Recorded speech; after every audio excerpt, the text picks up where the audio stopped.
নমস্কাৰ সকলোকে স্বাগতম জনাইছো পুনৰ আমাৰ চেনেলটোলৈ আজিৰ ভিডিঅ'টোত আমি আসাম পুলিচ এসআই এবি ইউবিৰ বাবে প্ৰেক্টিস সেটটো লৈ আহিছো ইম্পৰ্টেন্ট জেনাৰেল নলেজৰ সো আজিৰ ভিডিঅ'টো টোটাল 25 টা কোৱেশ্চন দিয়া আছে আৰু শেষত আপোনালোকৰ এটা কোৱেশ্চন ৰেডি থোৱা আছে গতিকে ভিডিঅ'টো আপোনালোকে শেষলৈকে চাব আৰু ইয়াৰে আগৰ পাৰ্টটো যদি আপোনালোকে চোৱা নাই তেনেহলে ডেসক্ৰিপচনত প্লেলিষ্টৰ লিংকটো দিয়া আছে তাতে ক্লিক কৰি আগৰ পাৰ্টটো চাব পাৰে আৰু ইয়াৰ লগতে আপোনালোকে যদি আমাৰ টেলিগ্ৰাম চেনেলটো জয়েন হ'ব বিচাৰে এই কিউআৰটো স্কেন কৰি জয়েন হ'ব পাৰে নাইবা এই লিংকটো ডেসক্ৰিপচন বক্সত দিয়া আছে ইয়াতো ক্লিক কৰি আপোনালোকে জয়েন হ'ব পাৰে প্ৰথম প্ৰশ্নটো হৈছে when was the first general election held in India ভাৰতত প্ৰথম সাধাৰণ নিৰ্বাচন কেতিয়া অনুষ্ঠিত হৈছিল তো চাৰিটা অপচন দিয়া আছে ইয়াৰে অপচন ডি2 হ'ব শুদ্ধ উত্তৰ 1952 ভাৰতত প্ৰথম সাধাৰণ নিৰ্বাচন হৈছিল 1952 চনত নেক্সট কোৱেশ্চনটো হৈছে who was the author of the নামঘোষাৰ ৰচক কোন একেবাৰে সহজ প্ৰশ্ন শংকৰদেৱ দিয়া আছে মাধৱদেৱ দিয়া আছে অনন্ত কুণ্ডলী দিয়া আছে ভট্টদেৱ দিয়া আছে অপচন বি2 হ'ব শুদ্ধ উত্তৰ নামঘোষা লিখিছিলে মাধৱদেৱে নেক্সট প্ৰশ্নটো হৈছে who was the first person from Assam to participate in Dandi March Dandi যাত্ৰাত অংশগ্ৰহণ কৰা অসমৰ প্ৰথম গৰাকী ব্যক্তি কোন আছিল অপচন বি2 হ'ব শুদ্ধ উত্তৰ লীলাধৰ বৰুৱা আছিল প্ৰথম গৰাকী ব্যক্তি যিয়ে দাণ্ডি যাত্ৰাত অংশগ্ৰহণ কৰিছিল নেক্সট প্ৰশ্নটো হৈছে where did Gautam Buddha attain পৰিনিৰ্বাণ অৰ্থাৎ গৌতম বুদ্ধাই ক'ত পৰিনিৰ্বাণ লাভ কৰিছিল তেতে লাভ কৰিছিল পৰিনিৰ্বাণ অপচন ডি কুশীনগৰত অৰ্থাৎ উত্তৰ প্ৰদেশৰ কুশীনগৰত গৌতম বুদ্ধই এই মহা পৰিনিৰ্বাণ লাভ কৰিছিল প্ৰশ্নটো হৈছে who built জয়দৌল অৰ্থাৎ জয়দৌল কোনে নিৰ্মাণ কৰিছিল ইয়াৰে অপচন বি2 হ'ব শুদ্ধ উত্তৰ ৰুদ্ৰসিংহই নিৰ্মাণ কৰিছিল জয়দৌলটো আৰু ৰুদ্ৰসিংহই তেখেতৰ মাতৃ জয়মতীৰ প্ৰতি স্মৰণ জনাই এই জয়দৌলটো নিৰ্মাণ কৰিছিল নেক্সট প্ৰশ্নটো হৈছে the Sivasagar Sivadol was built by whom Sivasagar Sivadol কোনে নিৰ্মাণ কৰিছিল তো শিৱসাগৰত থকা এই শিৱদৌলটো নিৰ্মাণ কৰিছিল ৰাণী অম্বিকা কুঁৱৰীয়ে অপচন বি2 হ'ব শুদ্ধ উত্তৰ কুইন অম্বিকা বুলিও কোৱা হয় ৰাণী অম্বিকা বুলিও কোৱা হয় তেখেত হৈছে শিৱসিংহৰ পত্নী স্বৰ্গদেউ শিৱসিংহৰ পত্নী নেক্সট কোৱেশ্চনটো হৈছে which organization act as the regulator of banking department of India ভাৰতৰ বেংকিং বিভাগৰ নিয়ন্ত্ৰক হিচাপে কোনটো সংস্থাই কাম কৰে ষ্টেট বেংক দিয়া আছে ফাইনেন্স মিনিষ্ট্ৰি দিয়া আছে ৰিজাৰ্ভ বেংক দিয়া আছে আৰু সেবি দিয়া আছে তো ৰিজাৰ্ভ বেংক হৈছে ভাৰতৰ বেংকিং বিভাগৰ নিয়ন্ত্ৰক ইয়াৰ লগতে ভাৰতীয় ৰিজাৰ্ভ বেংক কেতিয়া এষ্টাব্লিছ হৈছিল এইটো মনত ৰাখিব এষ্টাব্লিছ হৈছিল 1935ত আৰু ইয়াৰ হেডকোৱাৰ্টাৰটো ক'ত আছে আপোনালোকে যদি জানে কমেন্টত জনাব ইয়াৰ লগতে বৰ্তমান আৰবিআইৰ কাৰেন্ট গভৰ্ণৰজনৰ নাম হৈছে সঞ্জয় মলহোত্ৰা তো এইটো মনত ৰাখিব নেক্সট কোৱেশ্চনটো হৈছে who was the author of Prahlad Sarita তো প্ৰহ্লাদ চৰিত কোনে লিখিছিল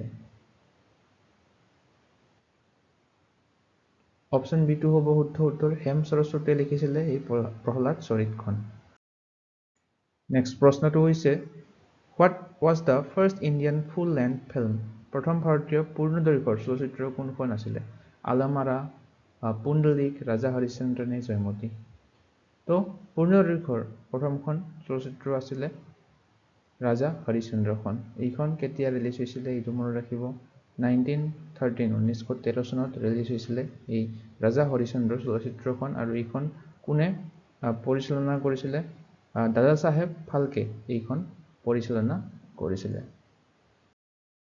নেক্সট কোৱেশ্চনটো হৈছে which is the oldest paramilitary force in India ভাৰতৰ আটাইতকৈ পুৰণি অৰ্ধসামৰিক বাহিনী কোনটো অপচন সি2 হ'ব শুদ্ধ উত্তৰ আসাম ৰাইফলছ হৈছে ভাৰতৰ আটাইতকৈ পুৰণি পেৰামিলিটাৰী ফ'ৰ্চ ইয়াৰে হেডকোৱাৰ্টাৰটো ক'ত আছে এইটো মনত ৰাখিব শ্বিলঙত আছে ইয়াৰে আসাম ৰাইফলছৰ হেডকোৱাৰ্টাৰটো কেতিয়া এষ্টাব্লিছ হৈছিল আসাম ৰাইফলছ এষ্টাব্লিছ হৈছিলে 1835 চনত আৰু ইয়াৰে মটৰটো হৈছে friend of hill people sentinels of the North East. Next কুৱেশ্যনটো হৈছে which country on 2024 আণ্ডাৰ-19 cricket world cup. 2024 চনৰ অনূৰ্ধ্ব-19 বয়সৰ ক্ৰিকেট বিশ্বকাপ কোনখন দেশে জয় কৰিছিলে? তো আণ্ডাৰ-19 ক্ৰিকেট ৱৰ্ল্ড কাপ 2024 চনত অনুষ্ঠিত হৈছিলে, জয়ী হৈছিলে অপশ্যন এ অষ্ট্ৰেলিয়া দেশখনে আৰু ৰানাৰ্ছ আপ আছিলে ইণ্ডিয়া। তো ভাৰতক ফাইনেলত পৰাস্ত কৰি অষ্ট্ৰেলিয়াই চেম্পিয়ন হৈছিলে আৰু হোষ্ট কাউণ্ট্ৰিখন মনত ৰাখিব 2024 আণ্ডাৰ-19 ক্ৰিকেট ৱৰ্ল্ড কাপৰ হোষ্ট কাউণ্ট্ৰিখন আছিলে চাউথ আফ্ৰিকা। নেক্সট কুৱেশ্যনটো হৈছে which place is known as Scotland of the East. তো এইটো কুৱেশ্যন বাৰে বাৰে সুধিছে, স্কটলেণ্ড অফ দ্য ইষ্ট বুলি কোনখন ঠাইক কোৱা হয়? শ্বিলং ঠাইখনক কোৱা হয়। নেক্সট কুৱেশ্যনটো হৈছে who was the founder of Jorhat Sarbajanik Sabha. Jorhat সাৰ্বজনিক সভাৰ প্ৰতিষ্ঠাপক কোন? যোৰহাট সাৰ্বজনিক সভাখন 1884 চনত স্থাপিত হৈছিলে।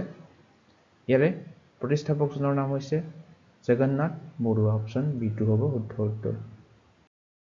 নেক্সট কুৱেশ্যনটো হৈছে in which session did National Congress demand Purna Swaraj. ভাৰতীয় জাতীয় কংগ্ৰেছে কোনটো অধিৱেশনত পূৰ্ণ স্বৰাজৰ দাবী উত্থাপন কৰিছিলে? অপশ্যন চি লাহোৰ সেশ্যনটো। এই লাহোৰ অধিৱেশনটো হৈছিলে 1929 চনত আৰু এই অধিৱেশনখন কোনে সভাপতিত্ব কৰিছিলে? জৱাহৰলাল নেহৰুৱে সভাপতিত্ব কৰিছিলে। নেক্সট কুৱেশ্যনটো হৈছে who was the first secretary of Assam association. Assam এছ'চিয়েশ্যনৰ প্ৰথমগৰাকী সম্পাদক কোন আছিলে? তো মাণিক চন্দ্ৰ বৰুৱা আছিলে অসম এছ'চিয়েশ্যনৰ প্ৰথমগৰাকী সম্পাদক। নেক্সট কুৱেশ্যনটো হৈছে who is known as iron man of India. ভাৰতৰ লৌহ মানৱ বুলি কাক কোৱা হয়? বল্লভভাই পেটেলক কোৱা হয় আইৰণ মেন অফ ইণ্ডিয়া বুলি। নেক্সট কুৱেশ্যনটো হৈছে who appoints the chief justice of supreme court. উচ্চ ন্যায়ালয়ৰ মুখ্য ন্যায়াধীশ কোনে নিযুক্তি দিয়ে? ভাৰতৰ ৰাষ্ট্ৰপতিয়ে নিযুক্তি দিয়ে উচ্চতম ন্যায়ালয়ৰ মুখ্য ন্যায়াধীশক। অপশ্যন বি2 হ'ব শুদ্ধ উত্তৰ। নেক্সট কুৱেশ্যনটো হৈছে what is IPC section 302 related to. ভাৰতীয় দণ্ডবিধিৰ 302 নং ধাৰা কিহৰ সৈতে জড়িত? তো ভাৰতৰ দণ্ডবিধিৰ 302 নং ধাৰাটো হত্যাৰ শাস্তিৰ সৈতে জড়িত, পানিছমেণ্ট অফ মাৰ্ডাৰ। নেক্সট কুৱেশ্যনটো হৈছে হু ৰোড দ্য বুক বিভিন্ন নৰক নামৰ এই পুথিখন কোনে লিখিছিলে? লক্ষ্মীনাথ বেজবৰুৱা, বীৰেন্দ্ৰ ভট্টাচাৰ্য, হোমেন বৰগোহাঁই নে মামণি ৰয়ছম গোস্বামী। তো বিভিন্ন নৰক কিতাপখন লিখিছিলে হোমেন বৰগোহাঁইয়ে। নেক্সট কুৱেশ্যনটো হৈছে Radha Krishna Leela is associated with which classical dance form. Radha Krishna Leela এখেতে কোনটো শাস্ত্ৰীয় নৃত্য শৈলীৰ সৈতে জড়িত? কথক, ভাৰত নৃত্যম, মণিপুৰী, ওড়িশী দিয়া আছে। তো এই চাৰিটা অপশ্যনত C2 হ'ব শুদ্ধ উত্তৰ। ৰাধা কৃষ্ণ লীলা মণিপুৰী শাস্ত্ৰীয় নৃত্যশৈলীৰ সৈতে জড়িত। নেক্সট কুৱেশ্যনটো হৈছে what is the name of বুৰঞ্জী অফ ত্ৰিপুৰা। ত্ৰিপুৰাৰ বুৰঞ্জীখনৰ নাম কি? তো অপশ্যন বি2 হ'ব শুদ্ধ উত্তৰ। ত্ৰিপুৰাৰ বুৰঞ্জীখনৰ নাম হৈছে ত্ৰিপুৰা বুৰঞ্জী। নেক্সট কুৱেশ্যনটো হৈছে in which year was the battle of Plassey fought. পলাচীৰ যুদ্ধ কেতিয়া সংঘটিত হৈছিলে? পলাচীৰ যুদ্ধ সংঘটিত হৈছিলে 1757 চনত 1757ত। আৰু এই পলাচীৰ যুদ্ধটো ইষ্ট ইণ্ডিয়া কোম্পানী আৰু চিৰাজউদ্দৌলাৰ মাজত সংঘটিত হৈছিলে। নেক্সট কুৱেশ্যনটো হৈছে when is world red cross day observe. Red cross দিৱসৰ বিশ্ব ৰেড ক্ৰছ দিৱস কেতিয়া পালন কৰা হয় আমাক সুধিছে। প্ৰতি বছৰে পালন কৰা হয় ৱৰ্ল্ড ৰেড ক্ৰছ ডে 8 মে তাৰিখে। 2025 চনৰ থিমটো আপোনালোকে মনত ৰাখিব কিপিং হিউমেনিটি লাইফ। নেক্সট কুৱেশ্যনটো হৈছে who was the first governor of Assam. অসমৰ প্ৰথম ৰাজ্যপাল সকলোৱে জানো। অপশ্যন বি2 হ'ব শুদ্ধ উত্তৰ। ছাৰ মহম্মদ ছালে আকবৰ হাইদাৰে আছিলে first governor of Assam. Next কুৱেশ্যনটো হৈছে in which state is the Ranthambore national park located Ranthambore নামৰ ৰাষ্ট্ৰীয় উদ্যানখন কোনখন ৰাজ্যত অৱস্থিত আমি ক'ব লাগে তো ৰনথাম্বোৰ ৰাষ্ট্ৰীয় উদ্যানখন ৰাজস্থান ৰাজ্যখনত অৱস্থিত অপশ্যন চিটো হ'ব শুদ্ধ উত্তৰ তো আজিৰ ভিডিঅ'টোৰ কুৱেশ্যনটো হৈছে which land revenue system was introduced by Koch king Koch ৰজাসকলে কোনটো ভূমি ৰাজহ ব্যৱস্থা প্ৰৱৰ্তন কৰিছিলে চাৰিটা অপশ্যন দিয়া আছে তো এই চাৰিটা ব্যৱস্থাৰ কোনটো ব্যৱস্থা শুদ্ধ হয় আপোনালোকে কমেণ্ট কৰি জনাবলৈ নাপাহৰিব বাকি আজিৰ ভিডিঅ'টো চাই আপোনালোকে কেনে পালে কমেণ্ট সেকশ্যনত জনাবলৈ নাপাহৰিব লাইক এটা কৰিব শ্বেয়াৰ এটা কৰিব লগতে এসেনশিয়েল ষ্টাডিজ অন চেনেলটো ছাবস্ক্ৰাইব কৰি ল'ব এনে ধৰণৰ কণ্টেণ্ট আগলৈ পাই থাকিবৰ বাবে আজিলৈ ইমানে ধন্যবাদ